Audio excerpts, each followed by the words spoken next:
Come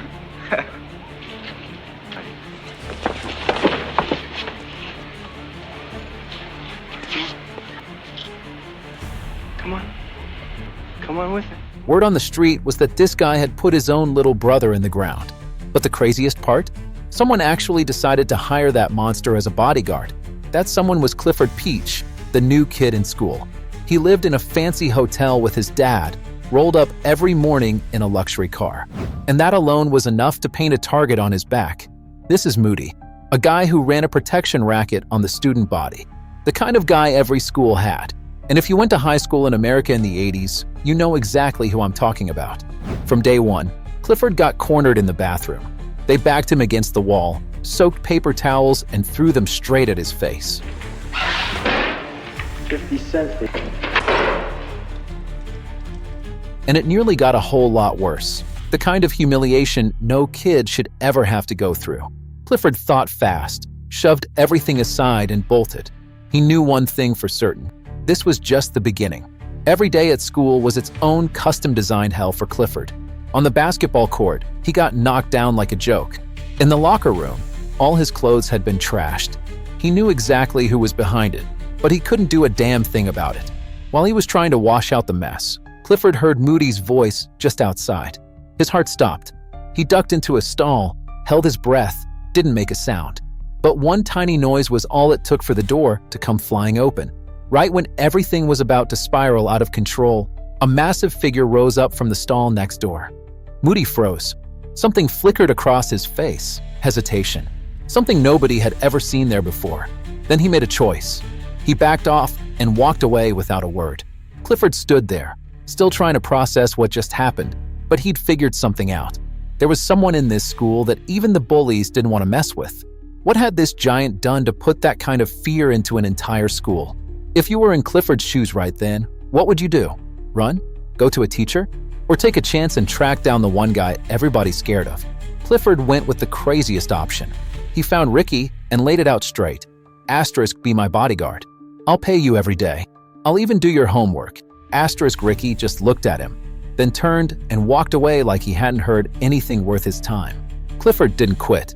And then his opening came, in the worst possible way.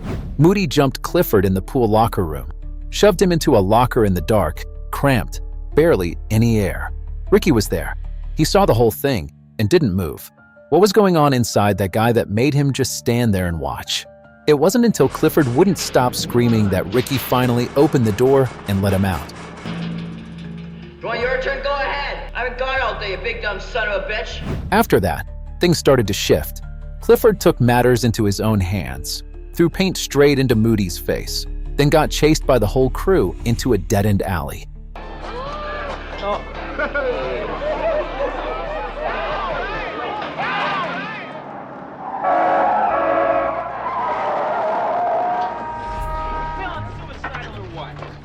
You're dead. Look at this shirt. Look what you did to this. This time, Ricky showed up. No punches thrown, no threats made. Just standing there was enough to make them all hesitate. Clifford didn't miss a beat. I'd like you to meet my bodyguard. Nobody was willing to step past Ricky Linderman. For the first time, Clifford felt it. He wasn't alone anymore. With the whole crowd watching, Moody had no choice but to walk away with his tail between his legs. But guys like Moody never really let it go. Through a teacher, Clifford learned the truth. Ricky hadn't killed anyone. His brother's death was an accident. Ricky had chosen silence, let everyone believe the worst, as his own private way of punishing himself. From that point on, something between the two of them changed. Clifford didn't need a bodyguard anymore. He needed a friend. Things were finally looking up, until Moody came back. This time he brought muscle, a big guy named Mike, his own bodyguard.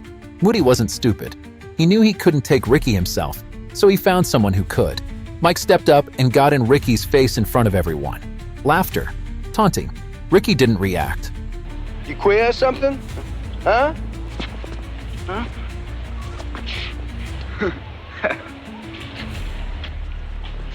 Tough, huh? You gonna hurt me? Got an education, huh?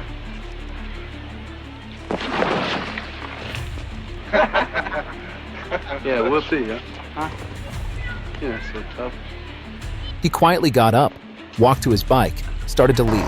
But Mike blocked him, wrecked the motorcycle, the one thing in the world Ricky actually cared about. I said, get up.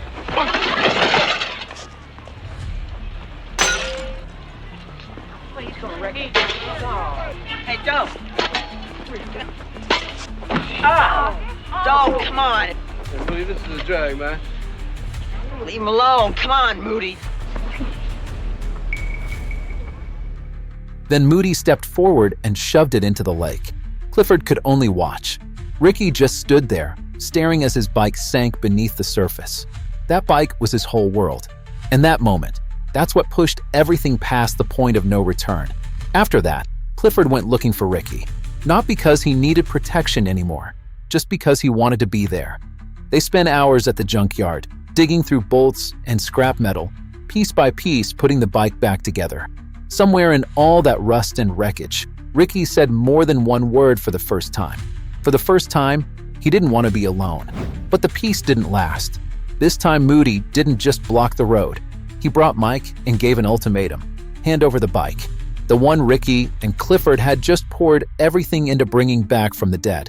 Clifford stood up and said something, got shoved to the ground for it. Ricky played along, nodded, walked toward the bike, and in a split second nobody saw coming, he launched himself straight into Mike. Heavy, grinding punches.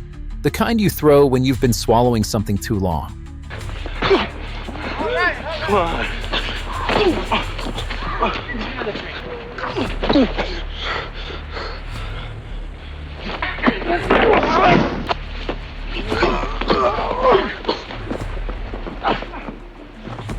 When Mike started to buckle, Moody jumped in. And Clifford, a kid who'd never thrown a punch a day in his life, jumped in right behind him. For people in the dirt. Not out of hate. Each one fighting for something he believed in. In the end, Ricky put Mike down. Now it was just Clifford and Moody. Clifford was clearly outmatched. But for the first time, he could hear Ricky's voice behind him, calling him on, pushing him forward. And that's when Moody showed exactly what he'd always been. A coward hiding behind rumors and other people's fists. Moody was never tough. He was only tough when no one would fight back. The second someone stood up, he was nothing. Here's the thing about bullies. It's never been about strength. It's always been the weapon of the weak. In the end, Clifford didn't become the toughest kid in school. Ricky didn't dominate anyone. But both of them understood something that takes a lot of people a lifetime to figure out. Real strength isn't in your fists. It's in the choice to hold your ground when every part of you is screaming to run. And sometimes, the thing that saves you isn't the toughest guy in the room. It's the only one who is willing to stand next to you.